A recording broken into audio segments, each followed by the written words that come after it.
Il est en train de prier dans cette motivation-là, enlever son opprobre. Mais qu'est-ce que Dieu a à gagner que Anne ait un enfant ou pas? Dieu n'a rien à gagner là-dedans. Mais maintenant, Anne, un jour, va apprendre que non, Phiné et son frère, les enfants d'Élie, sont en train de créer les bêtises dans le temple. Ils sont en train de créer des désordres. Dieu maintenant rejette la descendance d'Élie. Dieu est en train de chercher un sacrificateur, un juge, un prophète à Israël. Les bruits arrivent dans les oreilles d'Anne. Du coup, la dimension de la prière d'Anne change. Anne dit maintenant, il ne prie plus pour enlever son opprobre. Mais il dit à Dieu, regarde, Seigneur, si tu me donnes un enfant, parce que tu as besoin d'un serviteur, moi je te donne cet enfant. Il fait un deal avec Dieu. Lorsqu'on prie, on doit faire un deal avec Dieu. Fais deal avec Dieu. Maintenant, regarde Dieu dans sa miséricorde. Dieu fait quoi? Dieu prend au même moment. Dans l'agenda de Dieu, il n'y avait pas un enfant pour Anne. Elle priait, Dieu ne dit, il n'y avait rien. Mais au même moment, Dieu inscrit dans son agenda pour Anne 6 enfants. 6. Dieu inscrit dans son agenda pour Anne 6 enfants. Maintenant, Dieu va donner Samuel à Anne. Il donne les garçons. Mais il a 5 enfants d'autres. Parce que Dieu pouvait, si ce n'était que pour les prières d'Anne, Dieu pouvait lui donner le temps de récupérer les retards. Parce qu'on a eu des mamans qui ont fait des sextuplets. Donc il pouvait avoir les 6 enfants au même moment. Mais Dieu garde 5. Il lui donne Samuel. Dieu les regarde. Il dit, elle a dit qu'elle donnera cet enfant. Mais Anne a 2 ans. Disons 2 ans. Parce que ici, dans le monde moderne, l'âge de sévrage, c'est 2 ans. À 2 ans, une maman qui était stérile des années et des années, il va prendre son enfant, aller mettre dans un environnement pourri. Parce que la maison d'Élie, les grands enfants d'Élie n'avaient pas une bonne éducation, ne respectaient pas Dieu. Donc cela veut dire, aller faire éduquer son enfant dans cet environnement, c'était mettre la vie de son enfant en péril. Anne pouvait commencer à expliquer Dieu, voilà, cet environnement-là n'est pas vraiment normal, je ne dois pas aller mettre... Je peux l'éduquer moi-même en attendant. Mais, et parce qu'elle avait prié bien et peu, du coup, elle a donné l'enfant.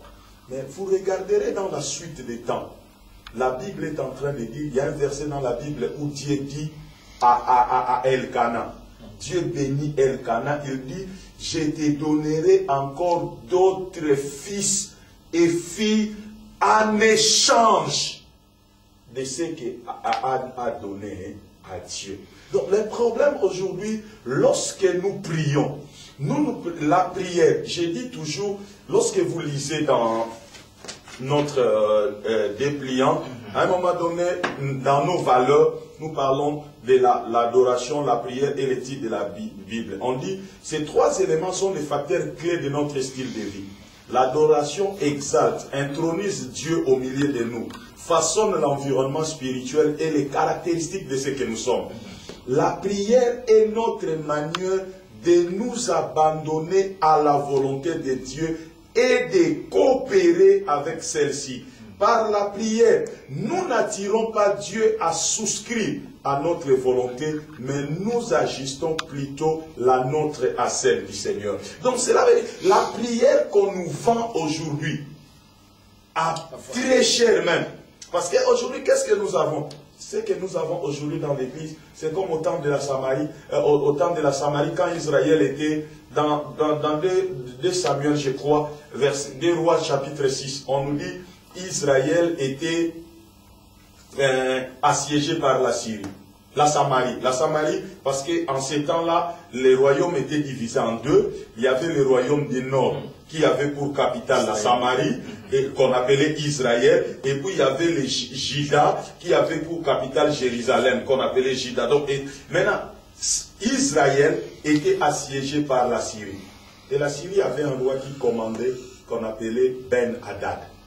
Ben-Hadad qui veut dire seulement les fils de bruit et les fils d'acclamation. Et la Syrie veut dire la déception et la religion. Lorsque l'Église est assiégée par la religion et la déception, ce que nous trouvons, c'est des bruits. Des gens crient trop pour ne rien dire. Maintenant, on dit, à cette époque-là, on vendait à prix cher les choses impies. La tête d'âne, l'âne qui était considéré comme un animal impie, sa tête valait 80 cycles d'argent, beaucoup d'argent. Donc, on vendait un évangile impie à un prix exorbitant. C'est ce qui se passe aujourd'hui dans l'église. L'évangile de la prospérité. L'évangile de la prospérité, c'est un mensonge monté de toutes pièces. On doit se le dire parce que l'évangile de la prospérité, si ça devait marcher, nos pays africains devaient être prospères. En tout cas. Parce que les gens dans leur pauvreté donnent l'argent aux hommes de Dieu et donnent l'argent à l'église. Mais qu'est-ce qui est en train de se passer? Ce n'est que ceux qui prêchent qui s'enrichissent. Et ceux qui donnent l'argent à ceux qui prêchent s'appauvrissent, deviennent malheureux. Et l'église est incapable. J'étais très choqué d'apprendre un jour que, je ne sais pas si c'est vrai, un serviteur de Dieu au Congo voulait acheter un jet privé. Je me suis dit, mais ces gens-là, je ne sais pas si ils ont quelque chose dans la tête, s'ils ont déjà rencontré Dieu. Regardez la famine qu'il y a dans les pays. Cet homme-là n'est pas héritier. Cet homme-là n'est pas riche de lui-même. Donc s'il va acheter le jet privé, il va acheter avec l'argent de l'église. L'argent des pauvres. Et ces jets privés, il faut mettre du carburant. Il faut payer les parkings dans les aéroports. Avec tout cet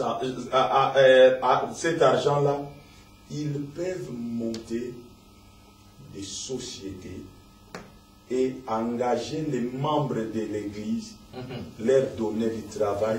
Si on leur donne le travail, ces gens-là viendront donner la dîme à l'église, ces gens-là viendront donner des dons à l'église, ces gens-là viendront participer à l'église. C'est ce qu'on appelle la théologie du développement.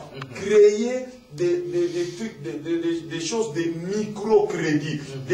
Au Congo, par exemple, en Afrique, par exemple, nous avons des têtes qui sont dans nos églises, qui ont des idées qui peuvent décoller et faire décoller la vie de plusieurs personnes, mais manque de fonds de départ. Mais un homme de Dieu va prendre cet argent, va acheter un jet privé parce qu'il a vu un Américain avec un jet privé parce qu'il croit que le Saint-Esprit c'est un Américain. Non, le Saint-Esprit n'est pas américain. Dieu est Dieu, Dieu est esprit. Le royaume de Dieu, les pouvoirs, la puissance. Vous savez, je vais vous donner un exemple. Pour comprendre pourquoi l'Église a besoin de la réforme. Aujourd'hui, on a des chrétiens qui ont beaucoup d'argent. Beaucoup d'argent. Des hommes de Dieu qui ont beaucoup d'argent. Mais qui ne savent même pas pourquoi ils ont cet argent. Pourquoi ils ont le pouvoir. La même chose que nos leaders. Ils ne savent même pas pourquoi ils sont dans le pouvoir. Vous verrez ces chrétiens qui ont beaucoup d'argent. Ils s'habillent bien avec des habits litiers d'Italie. Il se met chaussure sur chaussure. Quand il prêche, il montre même sa chaussure pour qu'on sache que lui, il est allé se chausser chez Weston. Maintenant, ce même homme de Dieu, ou ce même chrétien, il a une grande maison, il a des voitures de luxe. La seule chose qu'il peut faire, c'est chaque fin du mois, donner la dîme, parce qu'il croit faire une faveur à Dieu et à l'Église.